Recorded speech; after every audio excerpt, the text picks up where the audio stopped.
reason why I'm doing that is so that you can focus on solving the questions and how to solve the questions, as opposed to rushing writing everything down. You do still need to follow along and fill in anything that I annotate in your notes. For your next note check, I will be checking that you have done that in each of the packets. That it will be the final note check, which will be in quarter 4 in our final unit of study, actually. That's when I'll do your final note check. We are on schedule to have your test next Thursday on the math portion of the class. We should be done with the topics on Friday.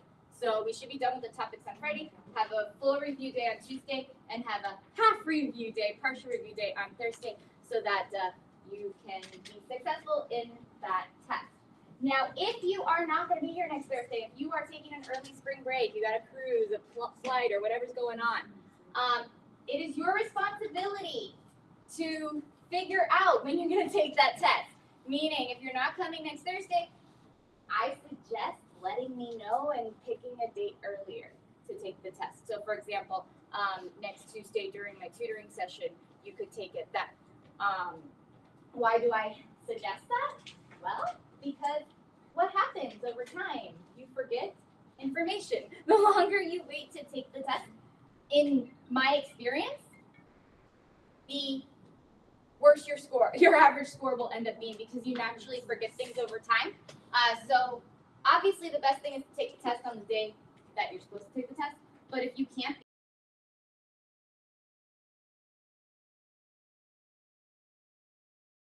if you are going to take it early, you gotta let me know before that day, because I would have to get the test ready for you, if that makes sense. I won't have it ready if you don't let me know. So make sure you let me know. All right. So once again, that's the last big grade for the quarter. There's still some assignment grades I have to put in, but the last big grade for the quarter is the unit exam that's next week on Thursday. Anything after that will technically be going into quarter 4. So you could think spring break is the end of like the material that was quarter 3. All right. So we're going to go ahead and get started with today's lesson.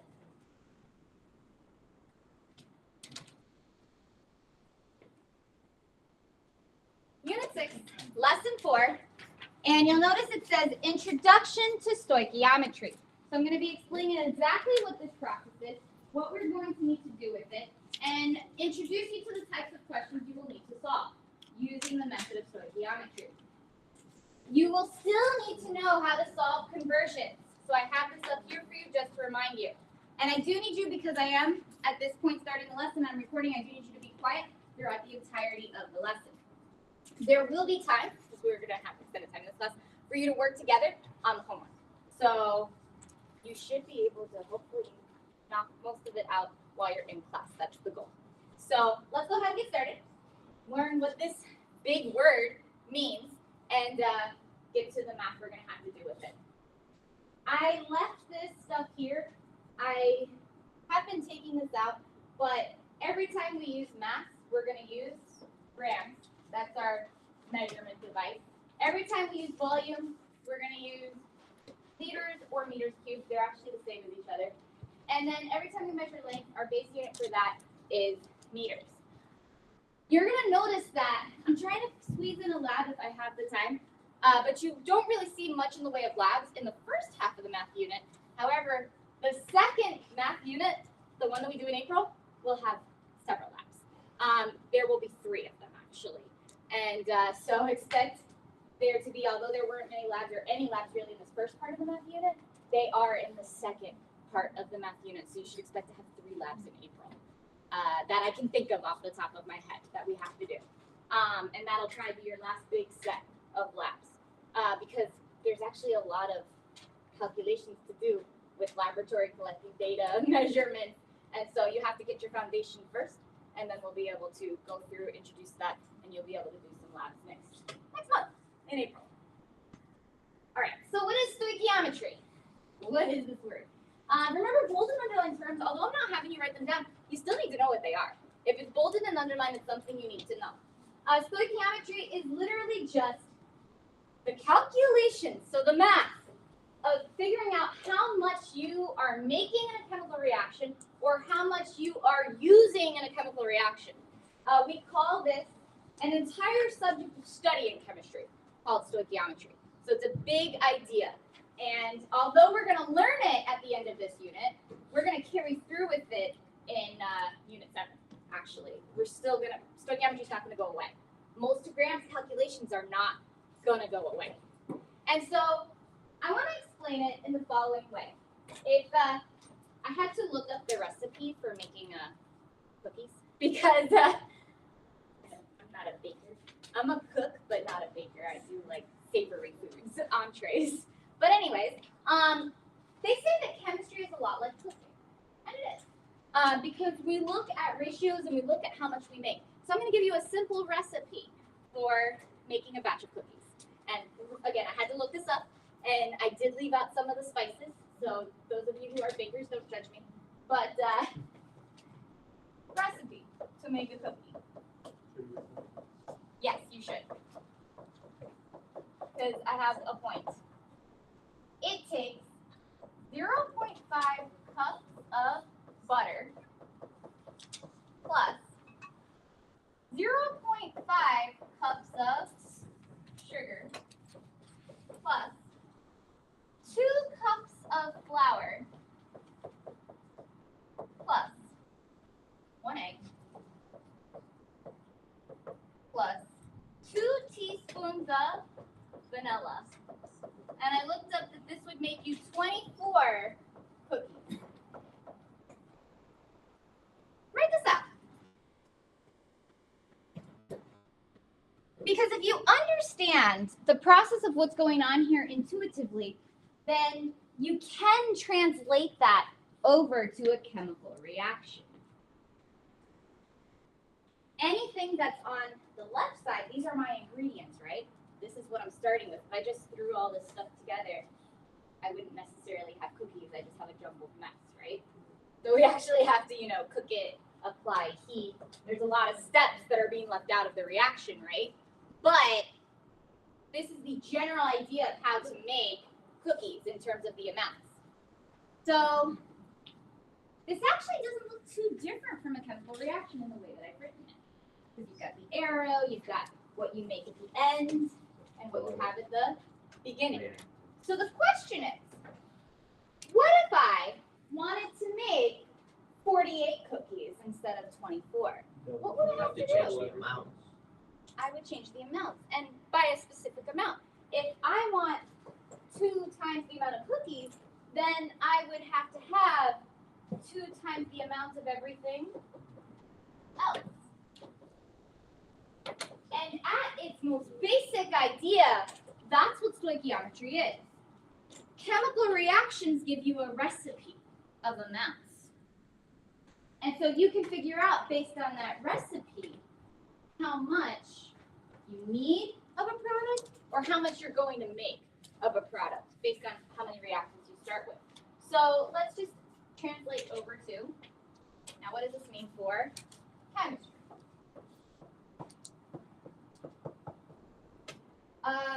Let's just do a simple reaction.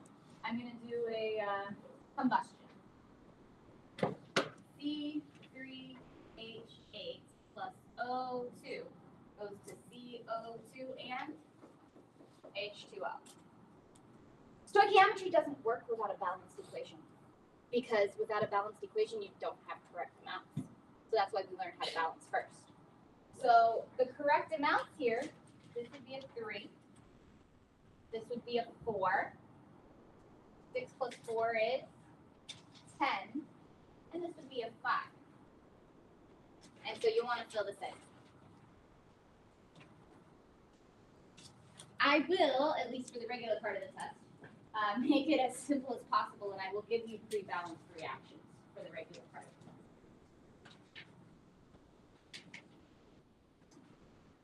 So, my question is, if this is the reaction for the combustion of propane, by the way, anybody ever heard of propane before as a fuel? This is the reaction of propane. The question is, if I had 3 C3H8, H8, how many waters would I make as a result? Can you figure that out?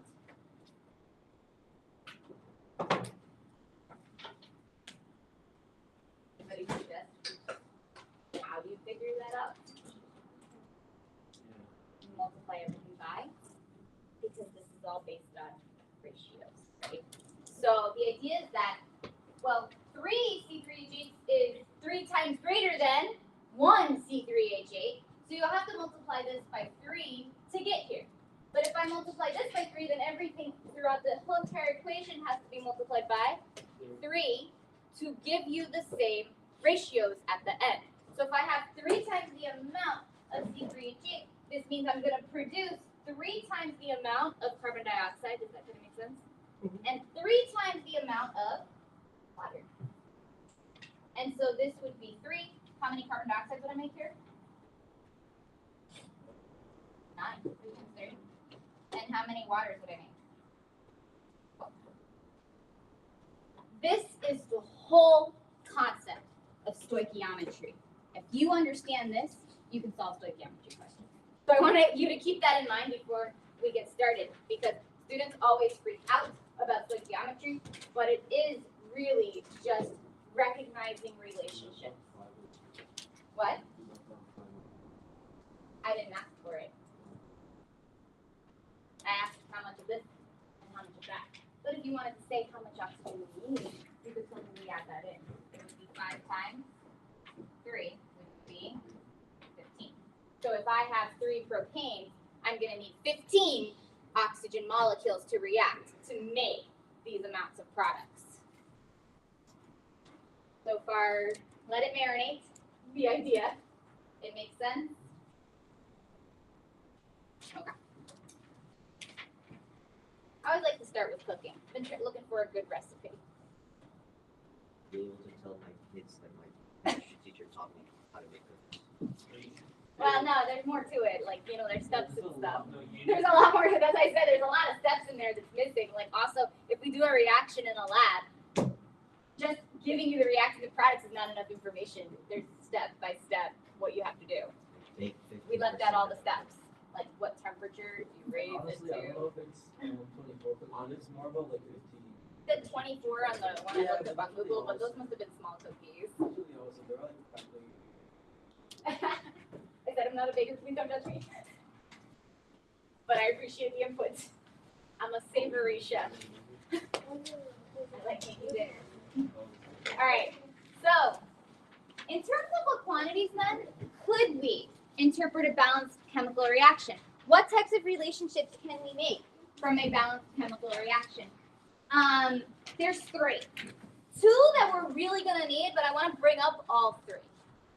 The 3 interpretations that we have of a chemical reaction are, we can look at this chemical reaction and look at an amount of molecules, right? Molecules or atoms that we have. So we could compare, we could look at this in terms of the amount of particles. We could also look at this in terms of the amount of moles. Finally, we can look at this in terms of the amount of mass that we have. And so I'm going to teach you now how we do each of those interpretations. And you should write this down. And I know it fits because I made sure I did all of the questions early this morning just to make sure that when I teach this, it fits into the paper you have. It does. You just have to write a little small. So how do I interpret this equation? This is the oxidation. Oh, I didn't hear that. This is the oxidation of sulfur dioxide into sulfur trioxide. At its most basic, oxidation means add oxygen in. It's also called a synthesis reaction because we're combining 2 things to make 1. Yeah. It's been what? A few weeks? 4 weeks now? All right, particles. I have 2 of this. What is that? SO2. What is that? Sulfur dioxide. I have 2 sulfur dioxide what's? Is that an atom? It's a molecule. So the first way to interpret it is literally just to fit in what the particles are. So you should write this down or have understanding of this. Make sure you're annotating in your notes. 2 molecules. I can read this as 2 molecules of SO2 react with how much O2s? the number in front of O2? It's not written, but it's implied. You may want to fill it in yourself. The number in front here is a 1. Are we good with this? Look at that. 1 what of O2? 2 molecules of SO2 is going to react with 1 molecule of O2 to make. So the reaction arrow means to make or to yield, right? So I mix these 2 things together and I get what? 2 what's of SO3? Molecule. So that's what it is. And all the examples today are molecules. 2 molecules are of SO3. And so this is the first way to interpret a chemical reaction is by their particles. At the simplest level, one of this reaction requires 2 SO2s and 1 O2, and it'll make me 2 SO3s. Moles. Moles are a group of atoms. I'm going to write that down. Moles are a group of particles. Because when we do chemistry, you'll see this when we do the lab. When we do chemistry, when we actually get into the labs, when we do chemistry, you're not going to have just 2 molecules of SO2, are you? Nobody can see that. You'll have large amounts of SO2. And so we group all those large amounts together into this concept called moles. 6.02 times 10 to the 23rd. But the important thing here that you've got to understand is that the ratios would be exactly the same. And you may want to write that down to help you understand. So for particles and moles, the ratios are always the same.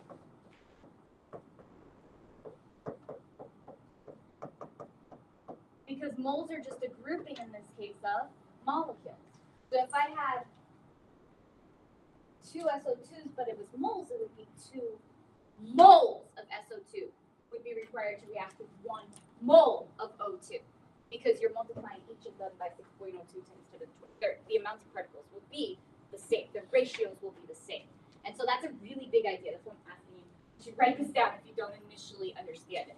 But all this leads to know is that, oh, I could just read this the same way, and you should write this down. I can react 2 moles of SO2 with how many moles of oxygen? 1 mole of oxygen, 1 grouping, right, of oxygen molecules. And that's going to make me how many moles of SO3 specifically? How many groups of SO3 molecules? Because remember, moles are basically groups. They operate like dozens, but like for a much larger amount. And so this would be 2 moles of SO3. We're going to work with moles and grams all the time. We're not really going to work with particles very often because we work in large scale amounts. Finally, the last one, by grams. Are amounts the same as mass? We talked about that with crayons last class. If I say I have 500 grams of crayons, does that tell me how many crayons I have? No. And if I have, let's say I had 60 crayons in here, I don't know if that's the amount, but let's say I had 60 crayons in here, does that tell me the mass of the crayons? If I said we have 30 students in this classroom, do I know the mass of all of us in this classroom? No. So, if moles are the amount, how do we get to the relationship in grams? Think about it. Like 3-dimensional. Through dimensional analysis you could use. So how could you convert this into a relationship of masses? Because we don't measure moles on a scale, we measure mass on a scale, right? We do the atomic. So you would need the atomic mass. And in my little notes I wrote, there's actually a really quick way you could do this. You could do the full dimensional analysis, but you're going to run out of space in this process if you do it. So the quick way is to take the coefficient, and you can write this here, coefficient of each of your reactants and each of your products. I tried to spell coefficient, yeah, right there. Coefficient, the number in front, right?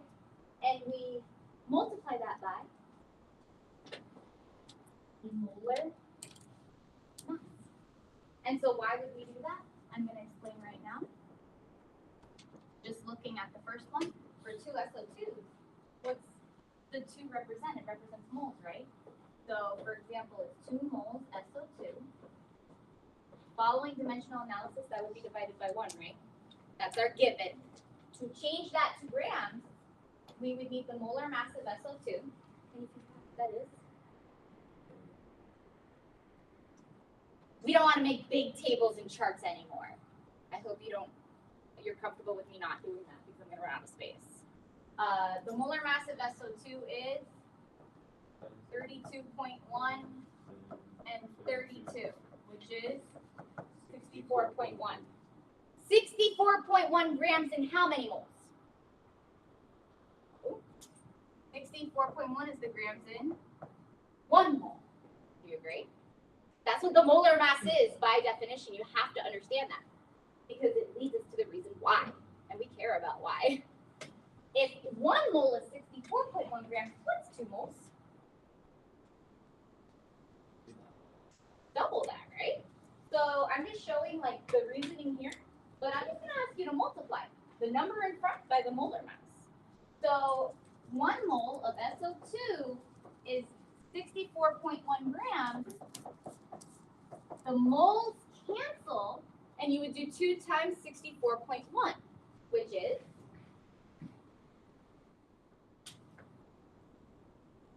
128.2. And so that would give us, by grams, we have 128.2 grams of SO2.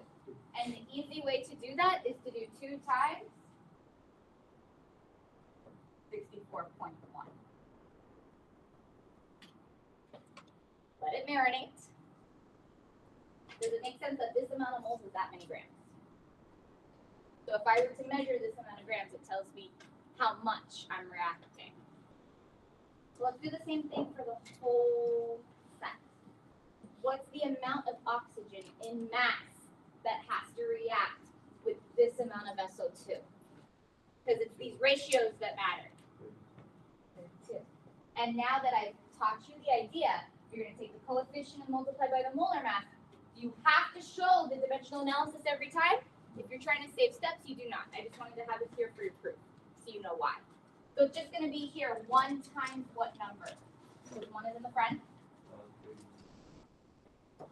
32. Because oxygen O2 is 32. And 1 times 32 is? So I would need 32 grams of oxygen to specifically react with 128.2 grams of SO2. Where does 32 come from? 2 times 16. I'll pause.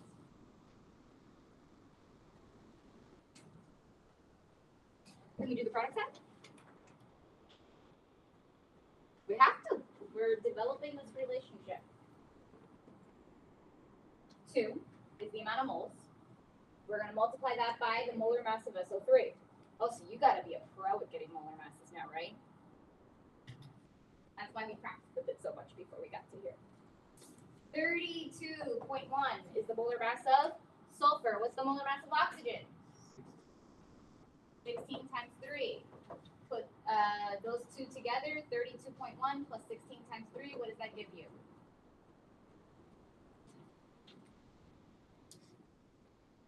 Your molar mass should be 80.1. 80.1. That's the amount of grams in 1 mole, but how many moles do you have? 2. So you would do 2 times 80.1, and that gives you, I had gotten 160.2.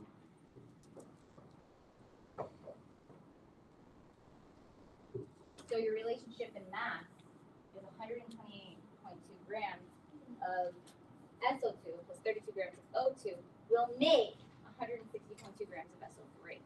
Basically, effectively changing the unit of moles to grams for each one. So notice you're doing a moles to grams process here 3 times. There's going to be an additional question. You're going to see it in the following slides. Does this obey the law of conservation of mass? Of course. First of all, it has to. And if it doesn't, you did something wrong. Or we didn't balance it correctly. One of those two things is true, right? Something's wrong if it doesn't, yes. Go ahead. Can you prove that it obeys the law of conservation? Can you prove it? How would you prove it? We go to the loss. You add the product to the add the reactant. So I'm just writing. In order for stoichiometry to work, the law of conservation of mass has to be obeyed. If it isn't, your relationships aren't right, and your recipe's wrong, and everything will be wrong. Just so you're aware. So to prove that the law of conservation of mass is obeyed, you would add the mass of your reactants and see if they equal the mass of your products. So what are the masses of your reactants that you would need to add together? What is that add up?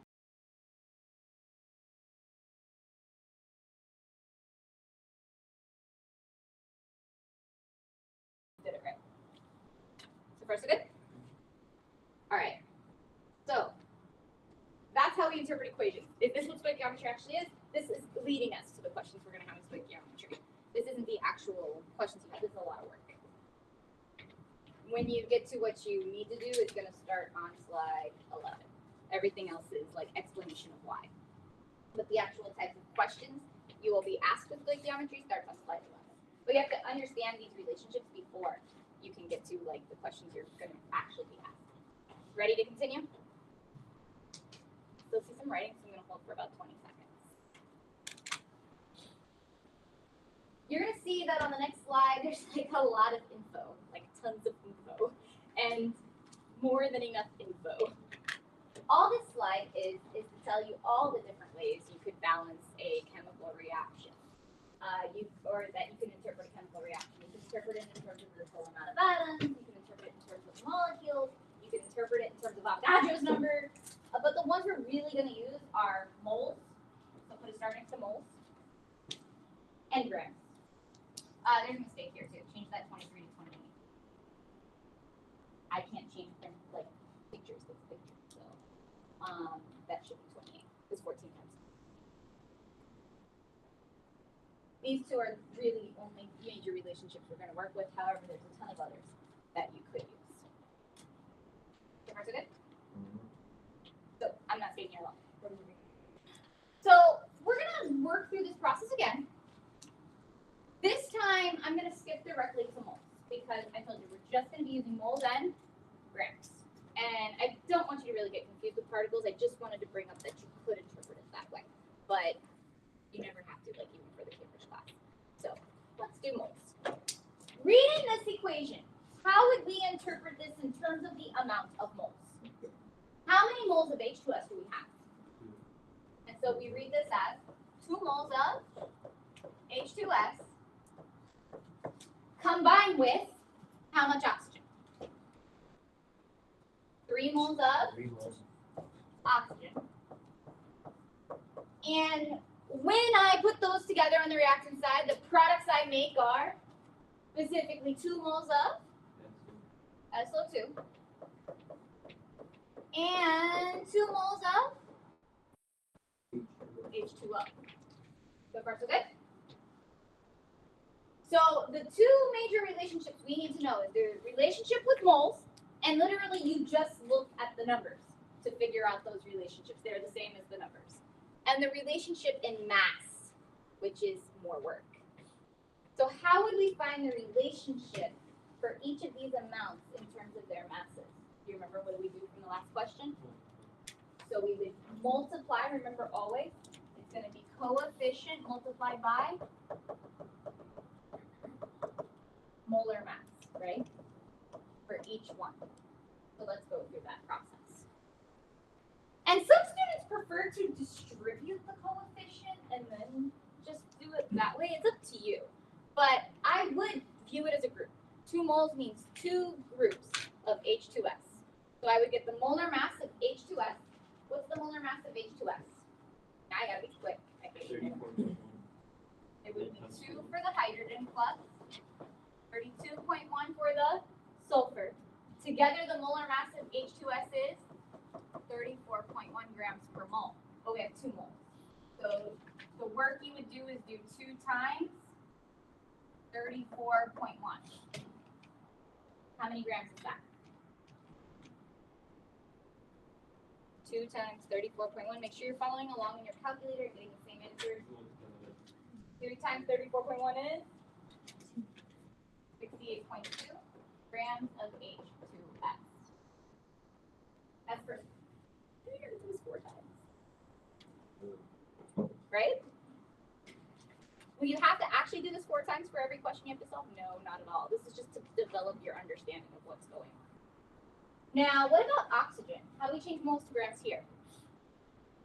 3 moles times. This is 2 times 16 is 32. That's the amount of grams in 1 mole, but I have 3 moles, so I will have to multiply 3 times 32, which is, do the math, it should be 96.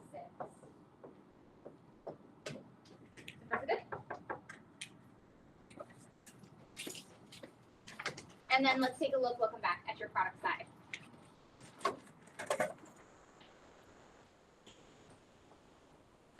All right, how do we do the product side? SO2, 32.1, oxygen is 32. The total molar mass of that is, can you do this in your calculator now? Am I cool with you doing molar mass in your calculator? Yeah, write it out just to make sure you don't make a mistake, but you won't be counted wrong if you don't write out your molar mass by hand. Yes, go ahead. I do expect you can do this in your calculator. 64.1 grams per mole. I've got 2 moles, so I do 2 times 64.1, and that's 128.2.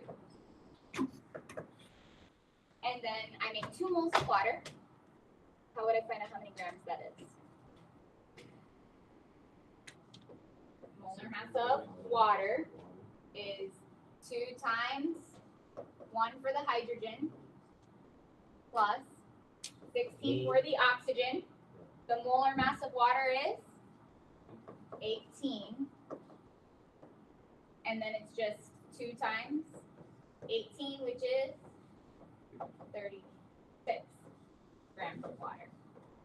And so this gives me a relationship in terms of the amounts of mass I can measure on a scale. So now,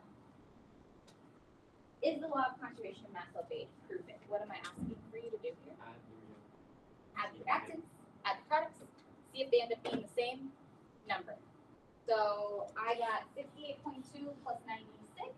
68.2 plus 96 equals 128.2 plus 36. What do these 2 add up to? You should get 164.2. I did it earlier. And then here, it should also be 164.2. It's good. So you know your interpretations are correct. That this is the relationship between these elements and these molecules in this chemical reaction. So we're going to go to, what do we use this for? If you focus back on what I said back at the beginning, when I gave you a recipe, and I said we could alter the amounts, right? These numbers look a lot rougher than the numbers I started with. If you'll recall just a couple slides ago, back here when we talked about cookies, I used the numbers 1, 5, 3, and 4. And I said, okay, well, if I had, instead of 1 C3H8, I had 3 of them. You knew I could multiply everything by 3. And so now you're going to get questions such as, if I had 4 moles of SO2 instead of 2, what would be the amount of product I would make? That's what stoichiometry is, yes. So stoichiometry be used by like industries to predict the exact amount of a certain product. Yes, it's used all the time in industry, And actually, one of the things chemists do is they would take these reactions and they would upscale them. So instead of making 2, you might make 20,000. And so what are the ingredients you need to make 20,000 of whatever it is that you're making? And so this is definitely a useful process that is used in industry all the time, absolutely. And it's actually one of the some teachers believe this is the most important part of chemistry. For analytical chemistry, it definitely is, because that's where you're analyzing how much and what you make. But there are many important parts of chemistry. Yes. Can you go back? Sure. Take a picture. Go ahead, take a picture. And so we're going to skip the next slide. If we have time, we'll return to it, but I really want to get to the major idea, the actual types of questions you're going to be asked, because you might be looking at this like, I have to do all that all the time. It's like, no, you don't. You really don't. We're going to focus in on what you do have to do. So so you can skip this for now. It's the same thing again, a third time. How can we use this information from a balanced chemical equation to figure out different amounts? That's the goal. That's what stoichiometry is actually, is figuring out, well, what if the amounts were different than what is presented in that balanced chemical equation? What would we do then? And so going straight to it, I did write out steps for this first question. You can write the steps either underneath the question or on the side. I'm going to write them here. I wanted to make sure I was very clear on what to do. The first type of conversion, and there's going to be 2 major types of stoichiometric conversions you're going to need to do. The first type is called a moles to moles conversion. And on the top, you could write here moles of A to moles of B, where A is given substance, because I don't want to specify what it is that I'm given, and B is the asked for substance. Now some of you are freaking out with conversions. Back to that. That's why we started the unit with conversions, is because this is actually the chemistry of conversions with you. So note you're given a balanced equation. You may or may not remember this. This is called the Haber process. When we were first going over chemical reactions, I showed your class a video, and in that video it talked about the Haber process and how this is, chemists found this in the early 1900s. They made this industrial process to make ammonia, which is used as fertilizer, which feeds the world.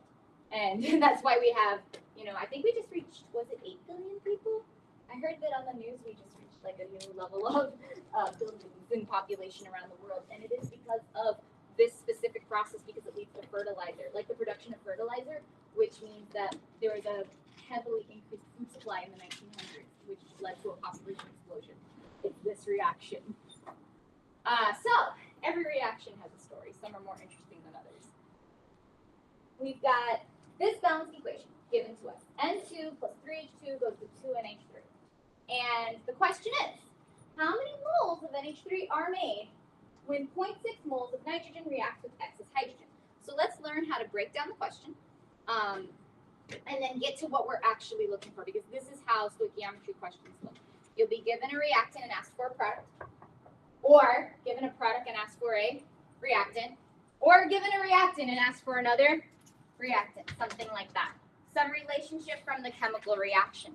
So the first thing you have to do, which is always the first step for any conversion question, I'm going to write it as a list of steps. Some of these are going to be second nature, hopefully, to you. Step 1, identify what you're given. Identify what you're asked for, right? So identify, asked for, and given in question. Because I have pre-printed these questions for you, I expect you to annotate that. So underline or write a box around what you've been given information for and what you are being asked about. Because really, that's all that matters. And don't let anything else confuse you. If you know what you have and you know what you're looking for, you just need those 2 and nothing else. So, what do we ask for here? What does it ask? Moles of NH3. Box around that.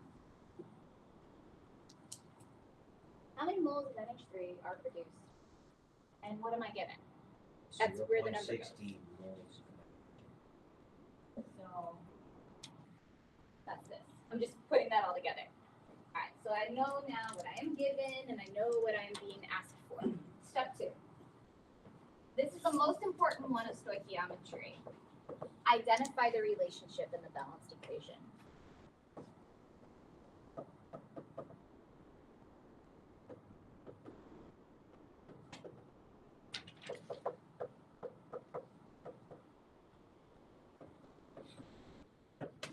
Identify relationship in the balanced equation. What do I mean by that? Look at this. Figure out how many of what you're given is for how many of what you're asked for. What is the relationship?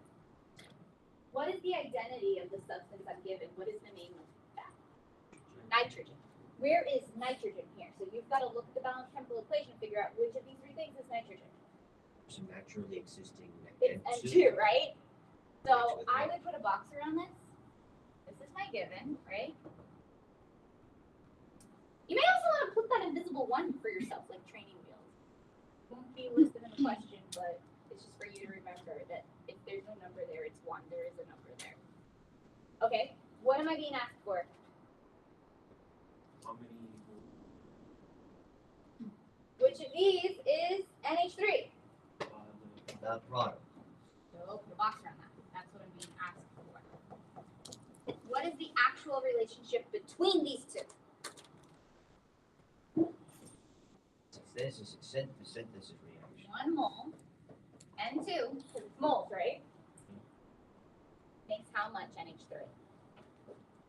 This is what we had spent that time on. 2 moles NH3. And you're going to want to write this down. Let it marinate for a second.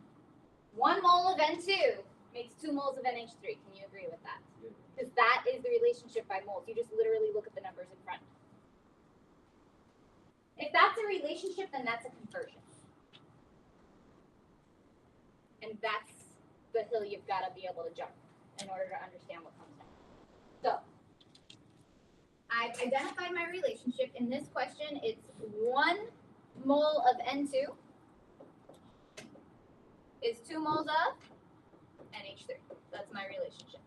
Step 3. Use the relationship as a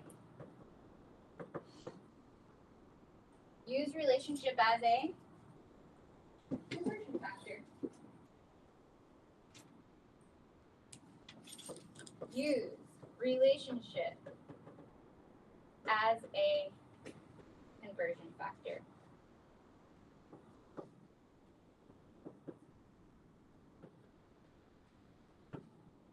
And I put label properly so you know what cancels. Label properly. And then step 4 is really just to solve.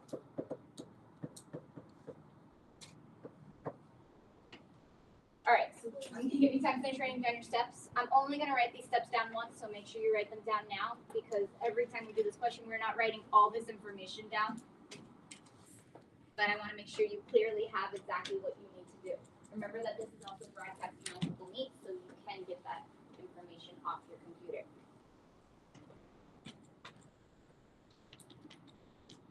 All right, so when I say solve, what do I mean? What do we start when we're doing a conversion? What do we start by writing? Back to this, that's why I have it up here. Our given is what? The 0.60 moles of nitrogen. So to solve, I'm just going to write solve here. The actual work to be done here, 0.60 moles of nitrogen. What's the number that goes under that? 1. And then you write your conversion. These are all, the way that I've been teaching stoichiometry is you can do everything as 1-step conversions if you paid attention to how we made these conversions. So you can do this as a 1-step conversion, meaning you only need 1 conversion factor to solve this. We need to cancel something, and we are desirous for something else, right? We're looking for something else. So what do we need to cancel? If we understand how conversions work, The one thing we know is if moles of N2 are here, they also have to be down here to cancel out. And so the relationship you're using is the one from the balanced chemical equation. So what number is with N2? What's the number? 1, right? So 1 mole of N2 goes on the bottom to cancel. And what number goes on the top? 2 and Correct. Because I'm looking for NH3. Moles of N2 cancel. That's why I said label everything properly so you know for sure you did this right. And your final answer will be 0.6 times 2, which is 1.2. And I am well aware that some of you will be able to do this intuitively based on what I taught you right at the beginning of class. What do I mean by that? Well, if 1 N2 makes 2 NH3, this means, if you just follow along with my train of thought, you will always have double the amount of NH3 that you have of N2. Does that make sense? So about 0.6 N2, it means I should have double the amount of NH3. And as long as the numbers are simple, that works well. You could do it intuitively. But are the numbers always going to be whole numbers? Easy numbers. Look at what we had just a little while ago. We had all of this. You're going to be working with decimals. And decimals are more complicated. So that's why it's important to have a technique to figure out that I can guarantee you that I have the answer right. And that's the purpose of using conversion factors. So that's the first one. We're going to try this again. And if you can get used to it, it's actually pretty simple. These are all one-step conversions, but you have to get used to it. You've got to practice. It's basically a skill you've got to learn. I'm waiting to see. I still see some writing, so I'm going to wait to do the next question. I have a total of 4 practice questions to cover. No, 5 practice questions. Ready? This was question 1. Question 2. Same equation, different question. How many moles of N2 are required to react with 5.3 moles of H2 in this chemical reaction? Let's go through the steps quicker. What's the first thing we should be doing? What we're given and what we're looking. So I got a number here. That's how I know I'm given this number. This is what I'm given. So annotate what you're given. This just helps you to remember what you did. And then I'm asked for this.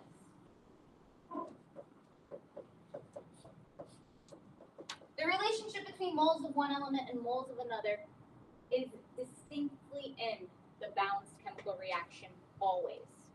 So you have to consult your balanced equation for the relationship. So this was my given, this was my asked for. Can I identify where those are in the chemical reaction? Remember that was step 2. Look at your balanced reaction, figure out what that relationship is. H2 is this one. This is my given, right? And what's the one that I'm being asked for? N2. Well, what about NH3? Do we care if it's not mentioned? Like it's there, but is that what's being asked about? No. So do you have to do work with that? No. Don't let yourself get confused. You're only looking for the relationship between what you're given and what you're asked for. If something else is in the balanced chemical equation, you could be asked questions about it, or you could not be. You just don't have to do anything with it. And so that's where you got to be careful. NH3, we don't care. Because it's not being given, it's not being asked for, it's there. But in this question, we're not looking for that. That's not the question we're asking. Yes. Go ahead. So now what do? We built the conversion. So we recognize, hey, what's the relationship between these two? One of these makes 3 of those, or one of these has to react with 3 of these.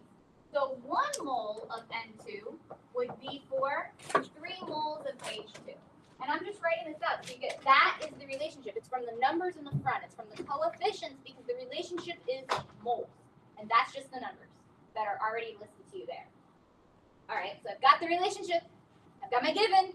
Can I solve the question? Yeah. We have enough information right now to solve the question. So solve. I want you to get in practice with this. Start by writing your Given. given.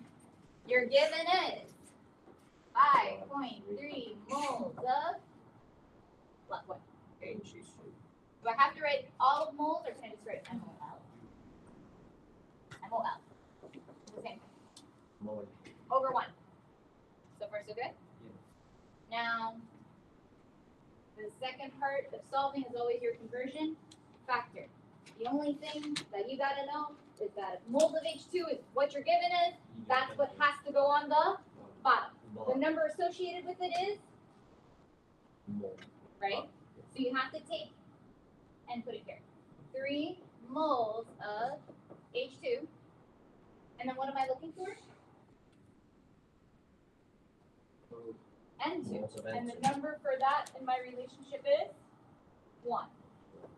So basically my recipe says 3 moles of H2 requires 1 mole of N2 to do that reaction. And so 1 mole of N2. And then you do moles of H2. You know your answer is now moles of N2, and you divide.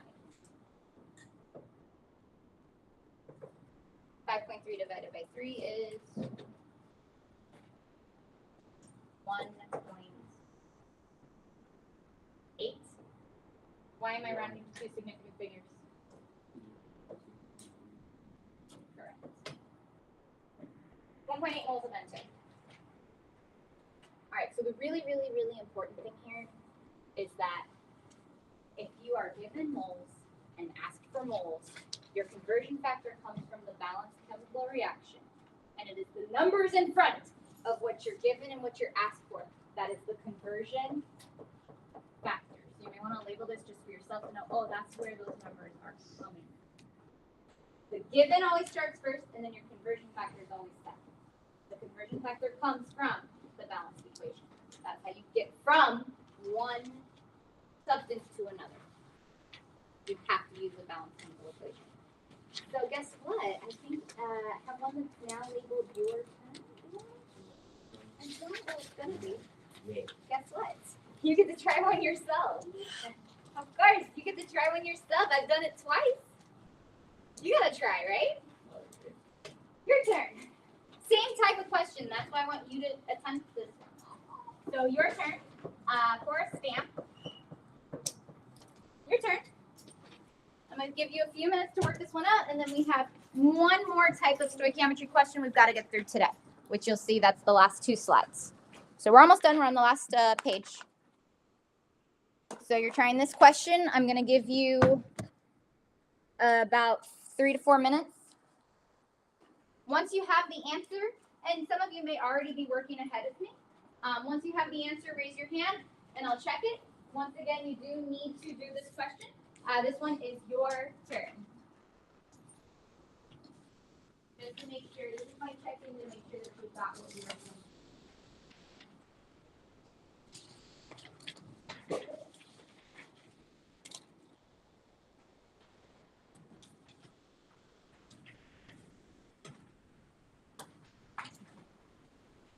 All right, you should be working on this question.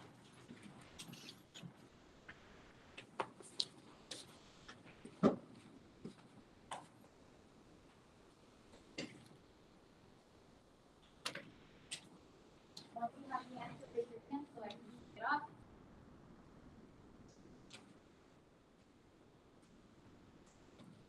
Yes. Perfect. You definitely got the idea of conversion.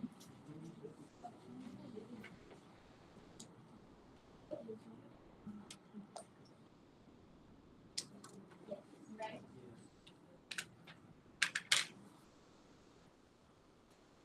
You're not really fast.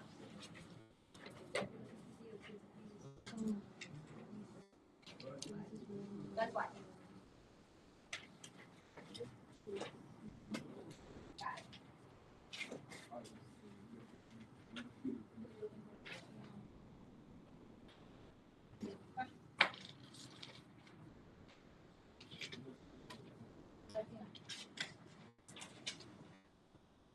As long as you understand the relationship, like what they're looking for is the number ratio.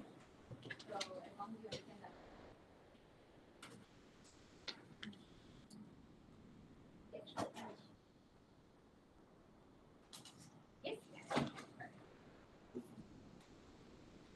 show some work.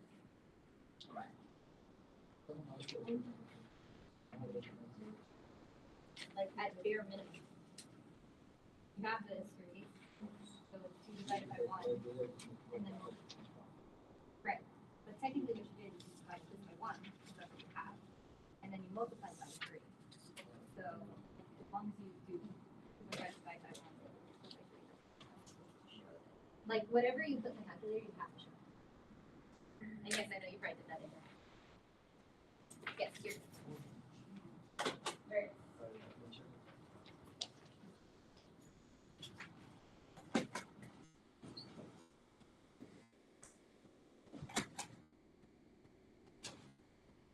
You accidentally did. It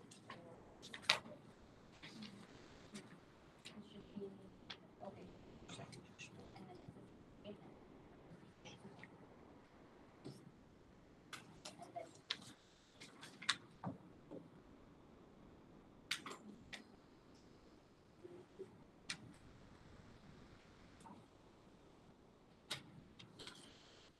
says and then you've got about 2 more minutes to try this on your own.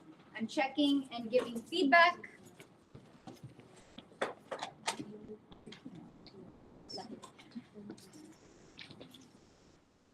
Yeah, you can go right outside the door. You need to.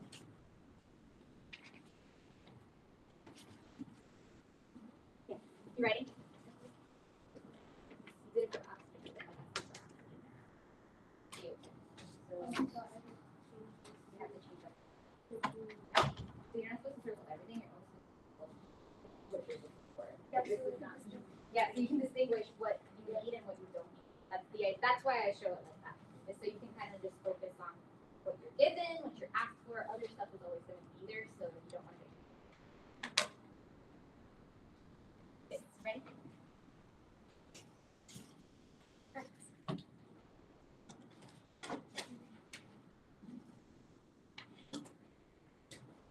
That's till 9:15. And then I'm going to go ahead and do the final type of intro stoichiometry question you're going to be asked, which is the other very common one. It's just right that's moles. Instead of at the bottom, it's just that's the moles of CO2, and then there shouldn't be anything. Okay.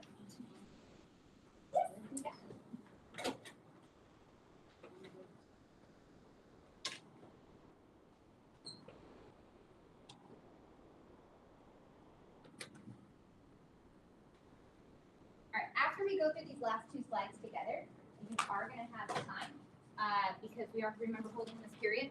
So you'll have time to what you would have had to do at home as homework. You'll be able to do that in class, and you will be able to work together when we're done with the final 2 questions. There are, just like empirical formulas, there's going to be 2 homework assignments, one that's on paper and one that's online. And you can do them in either order. If you want to start with the digital assignment, you can do that. If you want to start with the paper one, you can do that. But there's still 2 more questions to go over.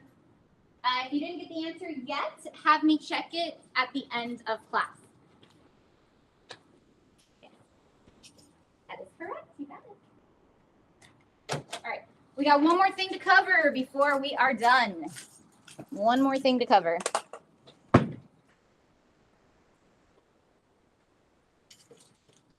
So just to pull up, what is the information you have to answer this correctly?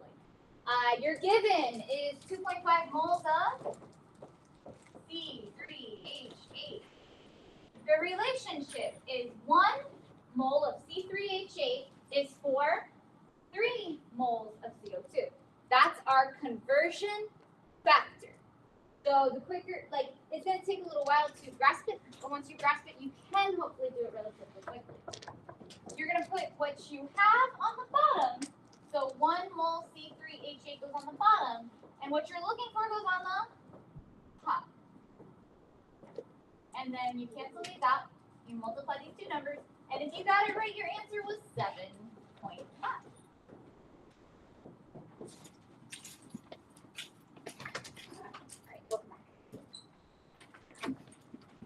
So, 1 more. And this one is really important as well.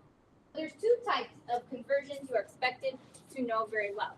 Moles to moles, and the other one is grams to grams.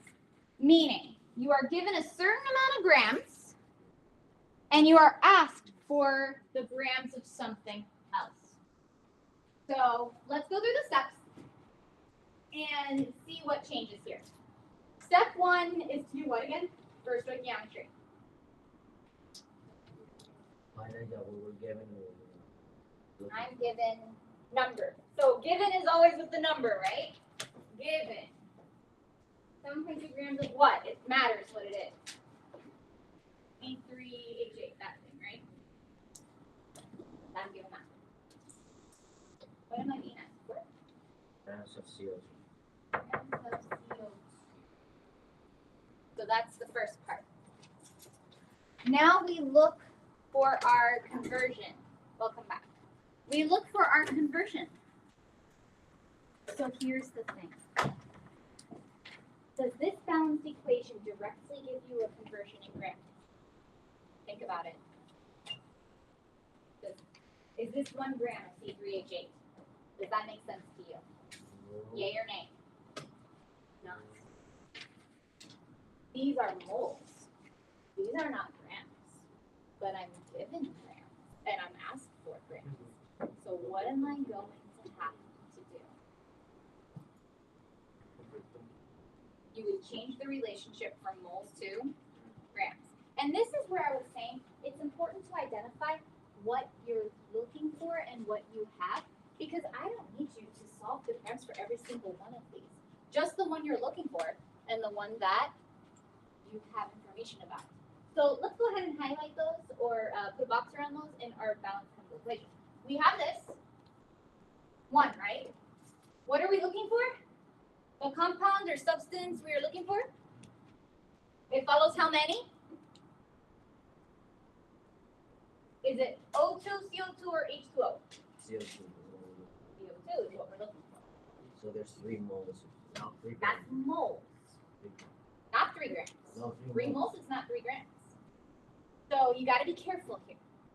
If you'll recall, this is why at the beginning or close to the beginning of the lesson, I taught how to go from reading this from moles to reading this in grams. We have to utilize this idea. In order to get the grams, we're going to have to take the coefficient of our given and our asked for, and we're going to have to multiply it by the molar mass. And I'll rewrite that down on our question. So we're going to take the coefficient, and we're going to multiply by the molar mass. And do we have to do that for all 4? No. We only have to do it for the ones I boxed, the one I'm looking for and the one I'm being asked about. So let's do C3H8 first. How can we change moles to grams here? What would we do? We need the mass of 3 carbons, periodic table, and the mass of 8 hydrogen. So this is going to be, for carbon, 3 times 12, and hydrogen is going to be 8 times 1. So the molar mass of this is 36 plus 8, which is 44. That's the amount of grams in 1 mole. How many moles are here? 1 mole. 1, right? Oh, so that number is the same, right? So, I mean, it would be 44 grams per mole. You have 1 mole, so it's 1 times 44, and your relationship is this is 44 grams of C3H8. You're going to want to fill that in. 1 mole of C3H8 is 44 grams of C3H8. What about CO2? What's the molar mass of CO2? Can you get that in your calculator? Yeah. Sure you can. And some people will definitely want to prefer to do that. It's 12 for carbon Yeah. plus 2 times 16 for oxygen. 12 plus 32, I'm just writing it out, but you could totally just put this in your calculator. That's 44. That's funny. Grams per mole. But how many moles do we have? That's matters because this is the mass of 1 mole, but we make 3. So we have to take 44 and multiply by? So we do 3 times 44. And that gives me, I solved it earlier, double check me, I got 132. Yeah. 132 grams of CO2. And when I'm solving math at 6:30 a.m., just double check me. Like, you never know. We all get tired. All right, so this tells me that my relationship in grams is the following. If I have 44 grams of C3H8, it will make me, according to this recipe, 132 grams of CO2. Does that make sense? Once I have that relationship, I can now solve the question. Because remember, I need a relationship between grams of CO2 and grams of C3H8 in order to solve the question, and that's what it is. It's coming from the balanced chemical equation. So whenever you're looking for grams of one substance and you're given grams of another substance, you got to use the balanced equation and figure out the grams relationship. All right, how do we solve? Go to solve. We are ready. What they're given. Start with the same thing. That's why I have it up here. So once we get the idea, it's the same thing every time. Start with your given number. You're dividing by 1. 7.2. G. Make sure you label properly so you don't make a mistake. G of what? The reason why we label is just to make sure we're dividing by the right thing and we're multiplying by the right thing. Because it's easy to get the numbers mixed up. So if I've got C3H8, now I've got my conversion factor. What has to go on the bottom to change C3H8 to C3H8? Yep. And what's the number of the 44 grams. Perfect. You got it. So we grab the numbers. Remember, these are the numbers for the conversion factor.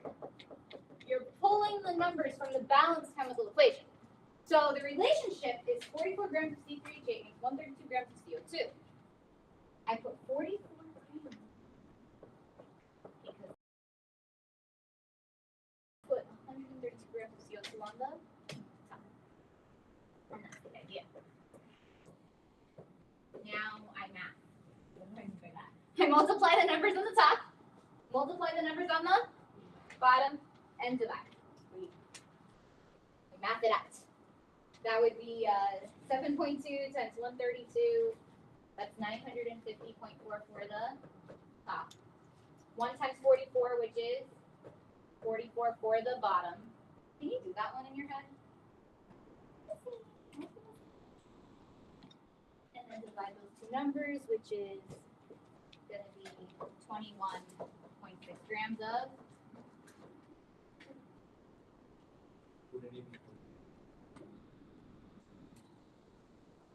Thank you. I should grab this one. I used the same way we like none of the coefficient times molar mass, and I got the same answer. Can I see it? I really stupid. I did 7.2 times. Oh, you know what? I can tell you exactly why it works. Because both of these molar masses equal each other. But if the molar masses were different, it wouldn't. When I said, oh, that's funny, it's because this is 44 and that's 44. So the molar relationship would actually be the same ratio. But that doesn't happen. That's rare. Sorry about that. Should probably get rid of this question in the future. So that doesn't, because that could give a misconception. Misconception identified. Thank you, Elizabeth. Let's try it again though, because we don't want that misconception. So we're gonna try one more time. I have one more slide. And this is trying this process one more time. See if we can follow it along. What? Oh. Yes. Why are we moving your fourth period? You're supposed to go back to your class. You're not supposed to go back. Everybody's supposed to be holding in their classes. What? All right, let me page the front office.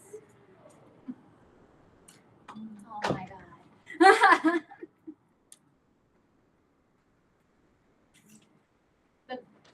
Yes, the bells are off because you're supposed to be back in your class. Go back to second period.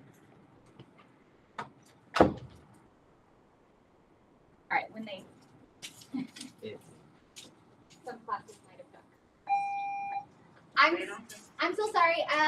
Some kids are knocking on my door because they're switching classes, but we're not supposed to be switching classes, so I just wanted to let you know that that's happening.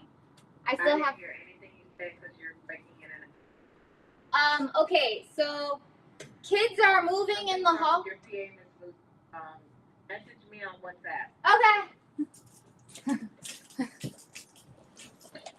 Oh my gosh. The messages misplaced on WhatsApp. Sorry. Start looking at the next question, and if you feel like you can beat me to the answer, please do. This is the last one. Can we go to the bathroom in the meantime? Yes. Passing's available, so yes. There are students moving in the hallways. Like there's a class. Oh yeah, better not come out then.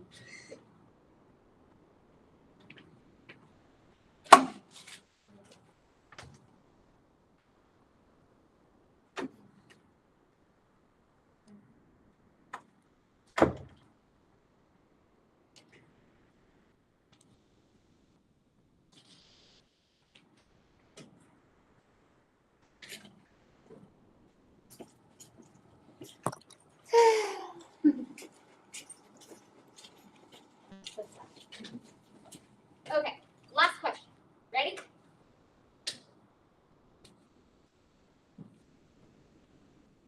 What's the first thing we should do? Find your ask for. Identify that the given and the asked for are different substances, right? They are different things. So you're going to have to consult the balanced chemical reaction to solve this. Now, what do we do now? So find NH3 here. Find H2 here. And find out what is the grams. How do we find out what is the grams relationship between hydrogen and NH3? We take the coefficients and multiply by the molar mass. And that gives us the grams relationship. So for hydrogen, what amount is that going to be? 3 times 2, which is 6. And for NH3, what's that going to be? Remember, this is 14. This is 3. 14 plus 3 is 17. 2 times 17 is 34.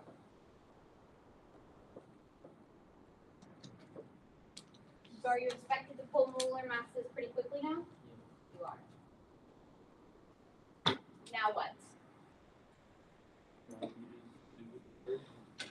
4.5 grams N2 over 1 multiply by, or sorry, H2.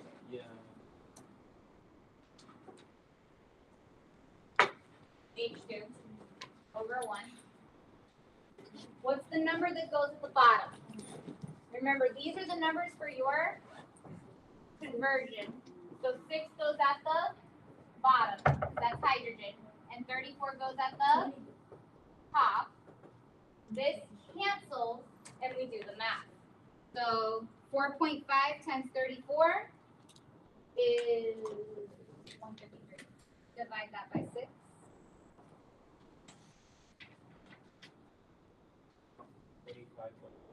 How many significant figures? So it's 25.5 is what the calculator gives us. And that's GNH3. And then we take that to 26. Right. Double check. They responded to me. You are going back to your second period, as far as I know.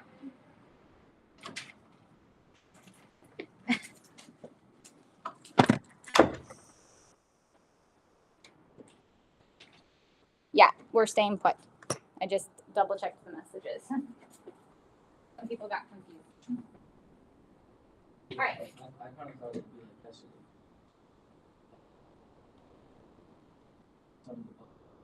Oh, that's where the confusion is, because the clock changed.